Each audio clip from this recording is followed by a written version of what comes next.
Peace and blessings, beautiful people. Good evening, good night, good morning, good afternoon, good day, good you. Welcome to the house of love, the house of transformation. Let me make sure we got sound where we need to have sound to make sure everybody's all right. Okay, good. We got sound where we need to have sound. That's always good.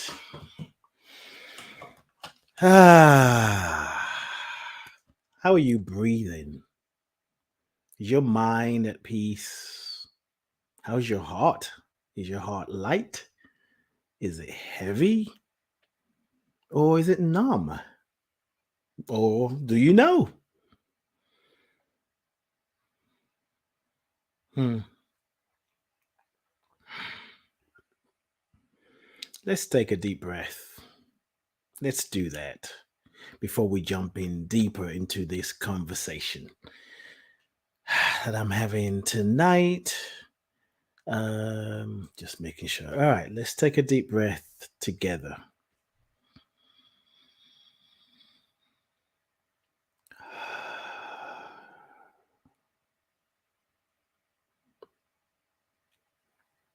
Yeah, let's take another one.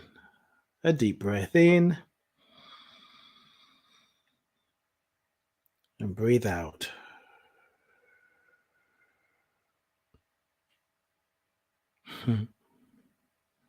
Now let's take a deeper, longer, slower breath because we need to. It is necessary. It helps us regulate our nervous system. There's too much BS going on right now. A deeper, slower, longer breath. Take a deep breath in. Hold it. And breathe out slowly.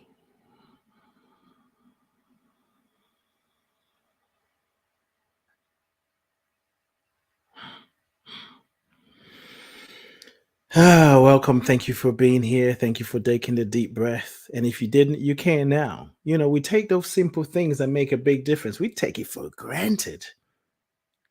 Because if you take a moment to stop and just breathe in and out, you're rebooting your mind. You know, when you work in your computer or phone and it's not acting right and you're not sure what's going on, maybe the mouse is like the cursor is flickering and you're told to just reboot it. And then as soon as you do that, you clear the memory. You restore things, they go back to where they need to go to. Like on computers, when you open up something, the computer pulls it up and keeps it somewhere close. And then you open something else, it brings it up. I'm not talking about the cookies, but just the programs that you use. So it's stored. So when you don't reboot your computer, it's like being in a room and coming back from work and saying, "Oh, I think I'm going to wear this on Wednesday. Today's Monday, but I'm going to wear it on Wednesday. Let me put it on the couch. On Wednesday, I'm going to wear this." And then Tuesday, you come back, it's like, "Ah, this is still clean. Maybe I'm going to wear it on Wednesday. I don't want to put it back in the closet." And you put it somewhere else in the same room. And you keep piling this clothes in the room. Eventually, it's going to be pretty messy. You're like, "Oh, can easily get to my table or whatever, my books, my journals, whatever you have next to you, whether it's in the room, whether it's in the living room." But when you decide to just stop and clean it out, you feel the difference. When you take a deep breath, that's what you're doing. When you reboot your computer, you're now putting things back to where they belong. When you take a deep breath, you are now putting things back to where they belong and releasing what you don't need to hold on to. That's what happens when we sleep. When you have a moment of resting, whether it's for 5 minutes or 4 hours or 3 hours or 6 hours or 7 hours or 9 hours. So it's important to take a deep breath. For those of you who are on IG that listen to the song, that song is called "We Shall Be Known" by two ladies. I think the name is pronounced Mamus, Mamus. I hope I'm pronouncing it right. Mamuse, maybe the Mama Muse, maybe, but they did it as a choir. It's such a powerful song. We shall be known. Um, let me pull that up. Let me, if I can. Actually, I don't think I could be. I could do it here. And that the lyrics to that song applies. Period. It applies to tonight's conversation.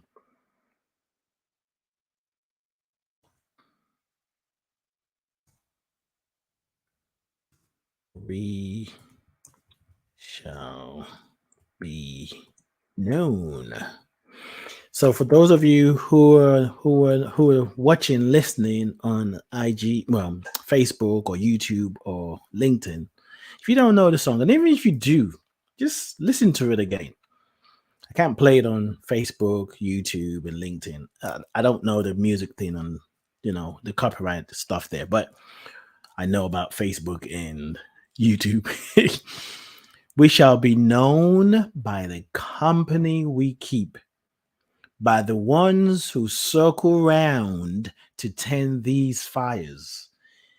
We shall be known by the ones who sow and reap the seeds of change alive from deep within the earth. Just beautiful, beautiful. Music is another way to reboot your system. Today, I want to talk about the event that I'm doing this coming Saturday, June 10th, 2023, representing your stories. What's in a name? And I titled tonight's conversation, as Freedom Isn't Free. I really want to say freedom ain't free.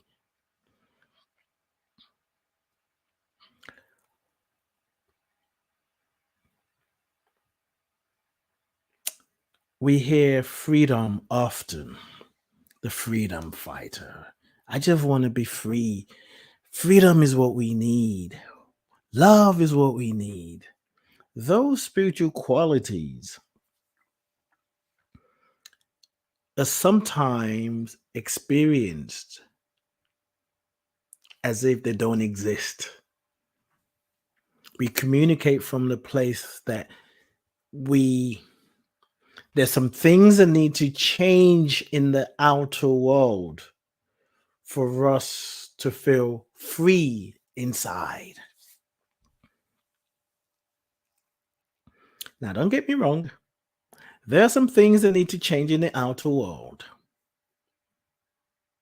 But if you are not changing, if your inner world is not changing, you might not know. That sounds kind of weird, but I'm going to say it anyway. I'm going to go with it. You might not know when the change in the external world happens. And it could actually be something that you have been fighting for, that you've been wanting to see happen. So maybe you're pushing for freedom, you're pushing for love, you're pushing for freedom, you're pushing for harmony in your relationship, you're pushing for resolving conflict, you're pushing for knowing the truth, feeling the truth. But sometimes you get so caught up on what the other is doing that you don't take time to invest in your own freedom, in your own harmony, in your own joy, in your own peace of mind. So you start looking through the same lens, wanting them to change. But because you haven't cleaned your lens, you can't even see the change. Speaking of lens, I'm going to put my glasses on. And I want to read something that I've shared before in I think not last night's broadcast. I didn't do it last night, but the night before. Something that my friend and mentor, spiritual midwife, wrote that is so powerful. And I feel like, really, the event that I'm doing on Saturday, representing your stories, is all about that. It's all about this, what I'm going to read. So, it is the story that we tell ourselves about what is going on that determines our experience of it.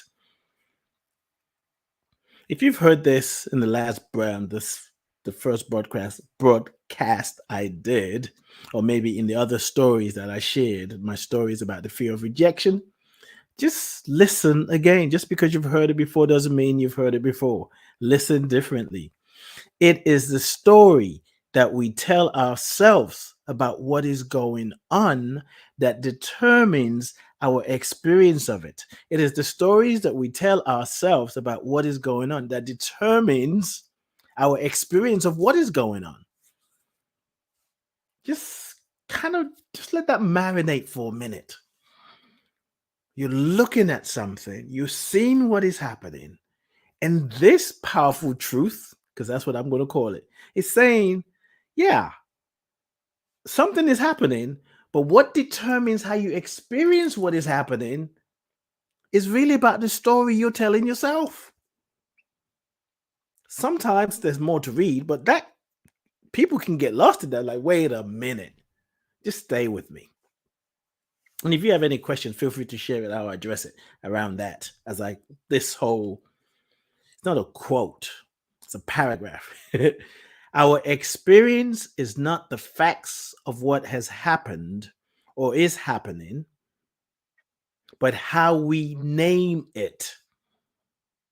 Our experience is not the facts of what has happened or is happening, but how we name it. Our story is a narrative. It is a mold of sorts. You know, a mold where you can have it has a certain shape. You pour something in it and it takes on that shape. It is a mold of sorts. No matter what is poured into it, the shape will always be the same. It might also be compared to a lens that colors what we see. That's from Rev D, Reverend Deborah L. Johnson, Reverend Dr. Deborah L. Johnson. And there's different things that come up for me as I read that. I'm thinking of an experience that I had recently, and how the experience of it has been upgraded.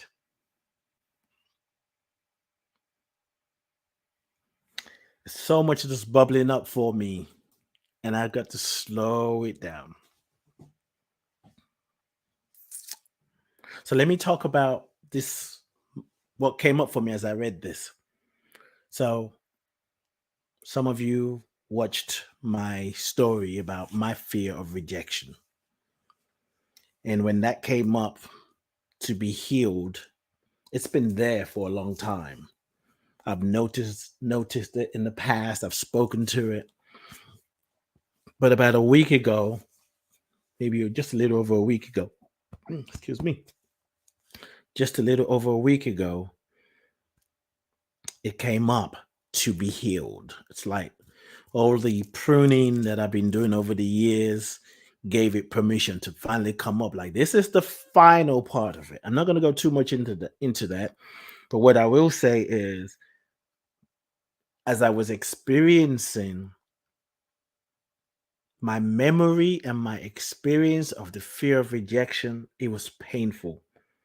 I wanted to move through it so fast. I wanted to just get it done, move through it quickly. Like, okay, now that I know what this issue is, what's gotten in the way, I asked for a breakthrough. I wrote it in my journal and I said, God, there's something that I need to see. I'm ready for the breakthrough. It's like 2 days later, bam, I didn't even know. I was like, woof, it took me a while to realize I had asked for this. And so I saw how, my childhood, which I would talk about the documentary. Some of you have seen that I posted it on IG and Facebook. I haven't posted it on LinkedIn. Maybe I'll do that later on today. Called White Nanny, Black Child. I was privately fostered. I had a nanny from 2 months to 4 years old.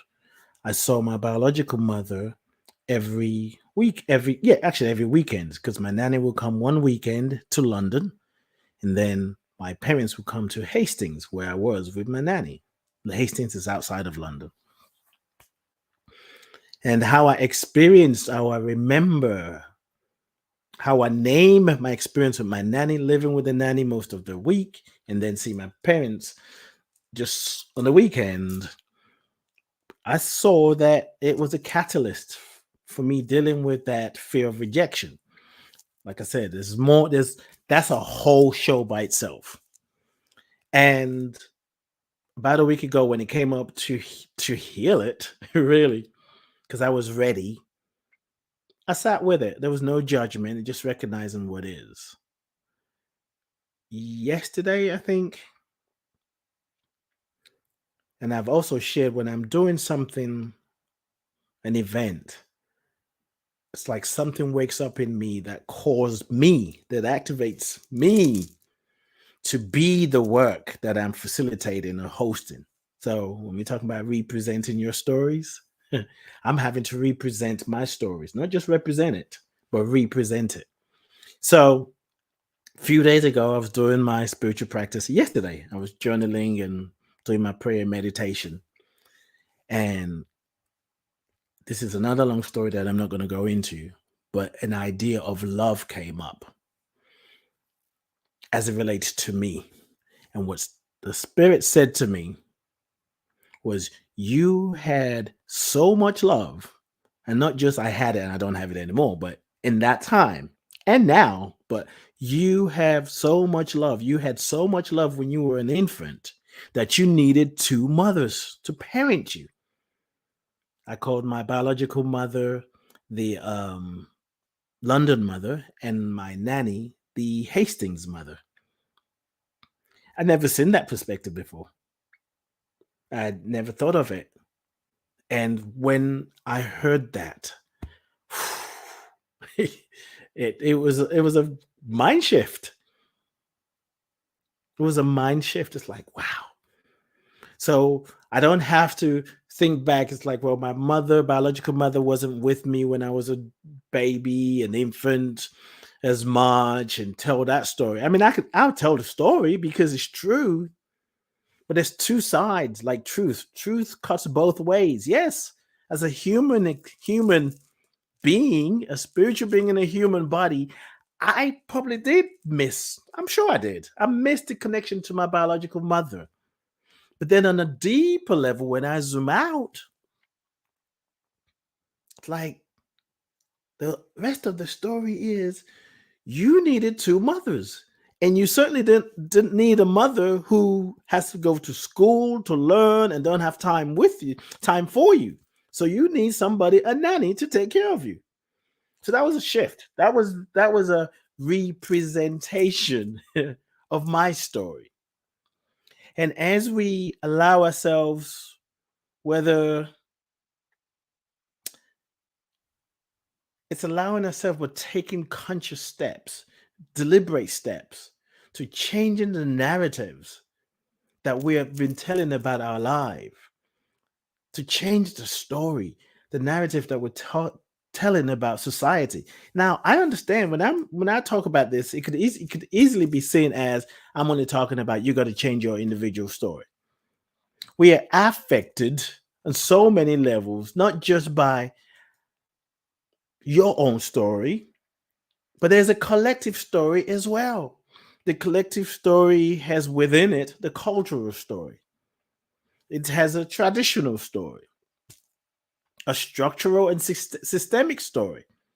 So, yes, we change our story. We represent a new story, a new narrative, and we also must do whatever we need to do, and hold the vision for others to do what they need to do. So we're changing the structural and systemic stories. We're changing the cultural stories, the traditional stories, the religious stories, even the spiritual stories, because all we're living in all of it. And when we don't, and we align, accept a story that is not true, simply because it's been told over and over, we find ourselves in bondage.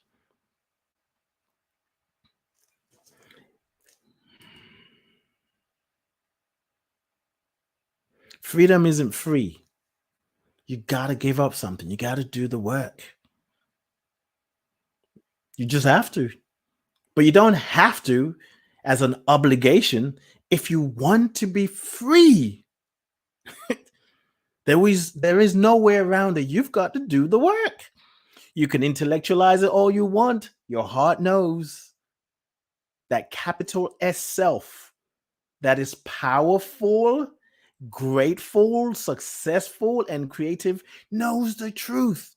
So if you're not living up to the truth of who you are, that deep wisdom, that capital S self, that higher self will continue to nudge you. It's not going to force you. It's going to let you know you're born for more. You know this job is there's something else for you. Yes, you know this relationship is not going the way you want it to go. It's time to reach out and find a therapist. It's time to talk to somebody. Freedom requires us to do the work. And we can always start with forgiveness because you cannot tell a new story. You can't name a new story with a new perspective unless you release the old. Pain pushes until vision pulls. And we live in a world where it seems like there's so much pain, there's so much painful experiences that is pushing us. And we're struggling, trying to figure out how do we get pulled by a vision when there's too much pain. There's a story in America, a 35-year-old woman was shot. She has 4 children, a black woman. As black and brown people, it is really hard to hear this news, whether you just heard it on the news or someone told you. You hear this story over and over and over. It is hard to believe sometimes that we can break away from this bullshit. It's like it affects our mental wellness, mental health. So in order to be free and not allow the narrative where, because the news media, they have their own agenda too. Just like the algorithms. If you start watching something on YouTube or Facebook and IG, you start seeing more of the people that you're following. Well, if you somebody that you follow, you keep watching their content, you're going to keep getting it. On YouTube, if you watch a certain kind of videos, you're going to keep getting it. I know for me, when I go to YouTube, it's telling me, oh, look at the new thing that you missed. But in order to change the algorithm, I have to watch something different. I can complain about how they have it set up, but that's the law of life.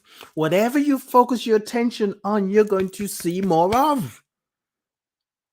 I'm not saying don't focus on the injustice and the oppression that's happening, but be aware of what is happening. So while you're doing the work, whether you do it in your family, whether you're doing it in your community, whether you're doing at work, whether you're doing it on an international level, yes, do what you're doing, but also remind yourself that there is more. There's a bigger picture. Freedom ain't free. Even though it's challenging, sometimes I tell people you may need to turn the TV off.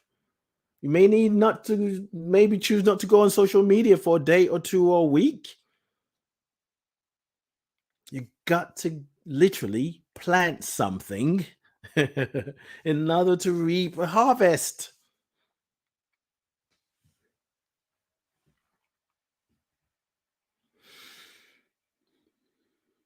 Hmm. I think part of the challenges that we're having as human beings, this generation, when I think there's a narrative that we think things was much, much, much, much better in the past. Some of us believe that things were much better than it is right now. Maybe, but I think for me, I see that the past informs this present moment and the future. So as human beings, we're going through and growing through an evolutionary process. And we're seeing things that are happening right now and say it's not so. And there are people who are scared. So what they're doing, they're doubling down and passing laws and all sorts of foolishness to say, nope, this is what it's going to be. In UK, they keep coming up with all, like, they're trying to keep people out of this country. They're trying to make it difficult.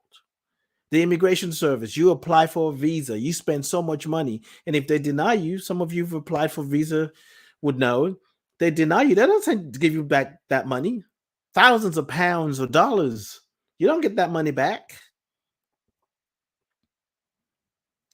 Yes, I get that um they have to put resources into making sure that you have everything that you need or whatever. But at the same time, they can make it possible where you get some of it back if you're denied.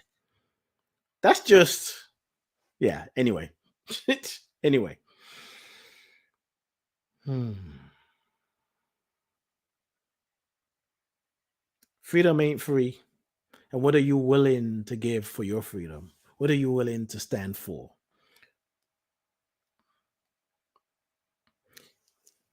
And as a generation of people where life is becoming more expanding, as I was saying, actually, I didn't finish that thought.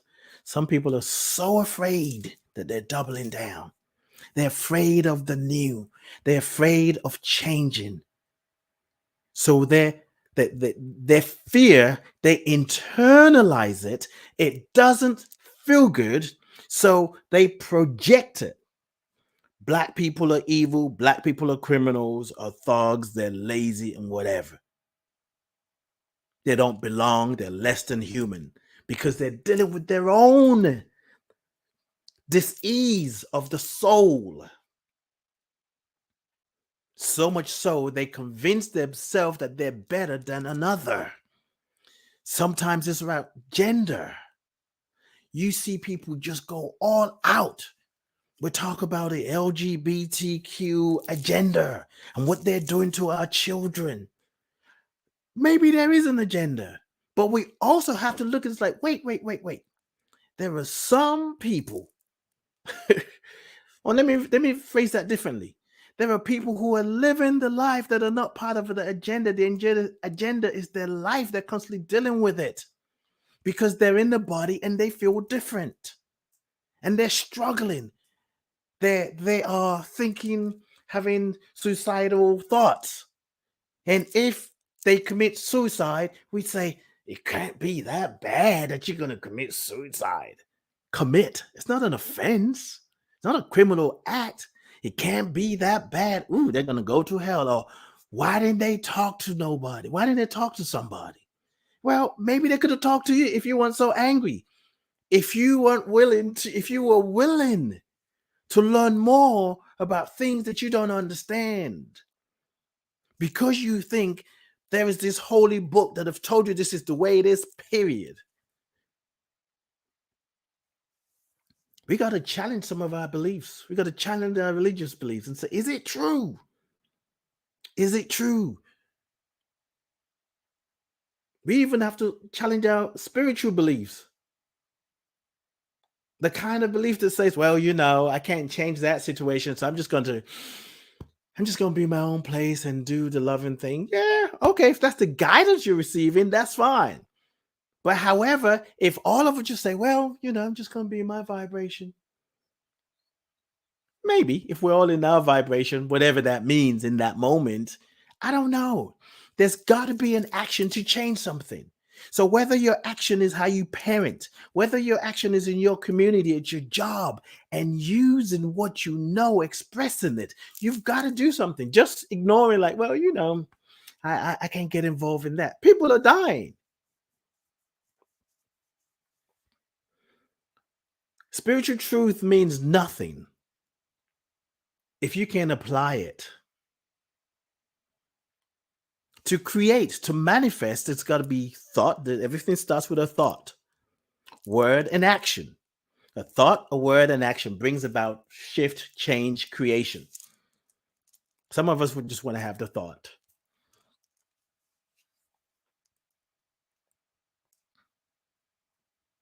And the whole thing about God said, God's kingdom, God's this. It's like, wait a minute. If you believe that someone is doing, whatever it is, whether it's around gender, whether it's around political BS, and you think there's many lists I could come up with, but if you think all of that is against God's will, how about let God handle it? And how do you do that? You become the arms, the hands, the eyes, ears of God, the divine. I'm not talking about I'm talking about a God that's beyond religion. I'm talking about a God that's beyond humanity, that's beyond human. Because we're whatever we subscribe to, that we sometimes have this idea of a God. We fight it, but a God that's a man. We sort of fight it like I don't believe in that. But sometimes we can say we don't believe in stuff, but it's programmed inside of us. We're begging God to bring about a change. When the divine, the great I am, is saying, I am one with you, you are one with me. There is power in your words. You are powerful, you are grateful, and you are creative, and you are successful. Our responsibility is to release it. We release it through our stories, through our actions, and challenging the old stories, blaming our parents for what they did or didn't do. Somebody who did something to us when we were a child.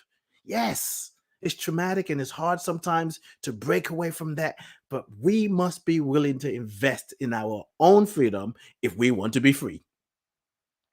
It's the law of life. It's the law of life. So if you're ready to take your story up a notch, if you're willing, ready to be pulled by a vision,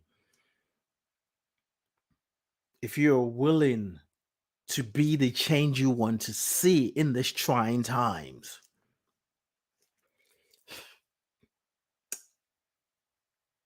if you're willing to be the answer, join us this Saturday, June 10th, 2023, 2 p.m. Eastern, 7 p.m. UK time. Wherever you are in consciousness, what you bring into a group gets amplified, it multiplies. Sometimes we stay up here. It's safe to stay in the head. It's very safe. We can analyze, we can debate, we can justify, we can pontificate.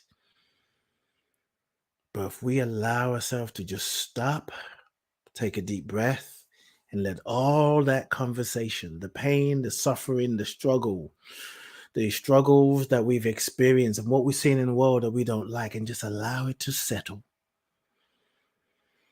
Taking a deep breath. And when it gets painful or when it gets difficult, we take another deep breath. Maybe place your hands on your heart and remember that you are part of something greater, that you are safe, that you are secure, and you can be about something different. And you're here to tell a new story. Take the deep breath. Make a commitment to yourself and saying, yes, I'm okay to expose the lie, but I'm committing my life, my existence to revealing the truth. Too many people are trying to expose the lie. Once you expose the lie, then what? Well, I'm right. Yeah, but then what? If we focus only on exposing the lie and we don't reveal the truth, we perpetuate the same thing. Because now you've stirred it up enough for somebody who didn't know about it to say, oh yeah, I didn't know that was happening. Oh my God. Oh yeah, look over here. There's more here. There's more here. We have a responsibility to reveal the truth. And the truth is simple.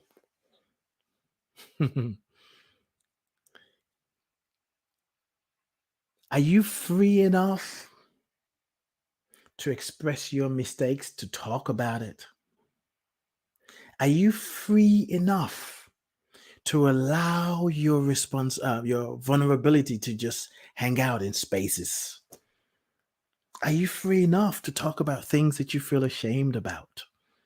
Now, I'm not saying broadcast this to the world, because you don't need to do that. But it could be with your family. Are you free enough to talk about an addiction that you have? It may not be alcohol addiction or drug addiction, but it could be a different kind of addiction that nobody knows. Maybe you're not even sure. You just say, I know without it, I am a mess. Are you free enough to say, I need help? When we talk about being free and being creative and loving and kind, yeah, I'm free to love, but are you free to reveal your shadow self, your dark side, the things that you struggle to be with? Are you free enough to even speak it out, to admit that's true for you, that that's your reality, that you're struggling with something, that you're in a relationship where people think, oh, everything is honky-dory, but you're suffering. If you're not main free, you got to give up something. Why not give up the BS? Why not tell a new story? I've been telling you about this event, but I didn't tell you where to go, because that's what happens when I get in this mode. Go to the businessofbeing.com/events. The business of being, BEING.com/events. Go register and let's turn this mother out. This is what we're here to do. It is not airy fairy. Feels like it sometimes, because the mind gets in and the mind goes, yeah, but. Get your big butt out of the way and allow your heart to open. You're not just doing it for yourself. You're planting seeds of healing, of transformation, of abundance, of manifestation for your children, for your cousins, for your nieces and nephews, for your brother, for your uncle. Unless we're willing to live from a consciousness of we just might all perish together. The me consciousness is getting us slaughtered.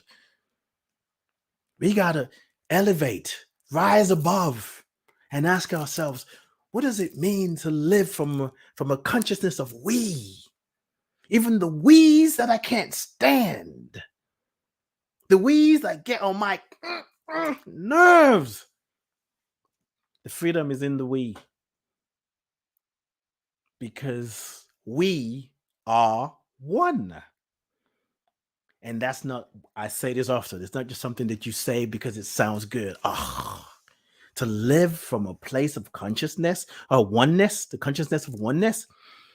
If you've been dealing with, they're not like me, those other people, that person, that race, that gender orientation, that country, that tribe, that, to now want to create space to see yourself in another. If you haven't learned to be with your own shadow, you can't embrace the expression of somebody else's. You just focus on how evil they are when you may be doing just the same thing with a family member. It's up to us. We get to choose. This coming Saturday, representing your stories, what's in the name? Let's start naming things the way that affirm us, that support us, so we can live in alignment with inner authority.